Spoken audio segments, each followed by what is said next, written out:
കണ്ണീരിൻ തോണിയിൽ തുഴയുന്നൊരേകനായി ഞാൻ ആശ്വാസ സൗരഭം. എന്താ? ഞാനൊരു പേര് പറയട്ടെ.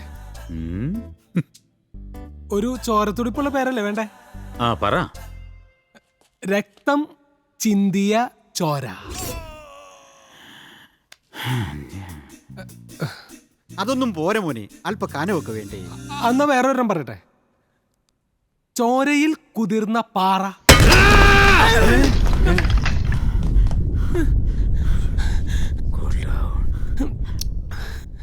മൂപ്പരെന്തെങ്ങനെ? നീ ഇങ്ങോട്ട് വന്നേ. ഇനി നീ കുറച്ച് കഴിഞ്ഞിട്ട് അങ്ങോട്ട് വന്നാൽ മതി. അയാളുടെ ചൂടൊന്ന് ആറട്ടെ. ആ പേര് നല്ലല്ലേ ഏട്ടാ? ആ ഒന്നും പറ്റത്തില്ലടാ. നീ അതിനെക്കുറിച്ചൊന്നും ആലോചിക്കണ്ട. ഇനി കാറ്റിലാടുന്ന ചോരത്തുള്ളികൾ എന്നുള്ള പേരെങ്ങനെയുണ്ട്? അത് പറ്റോ? ഒന്ന് ചോദിച്ചു നോക്കോ ചേട്ടാ. ആ പേരിനത് കുഴപ്പം? അതും പറ്റില്ല.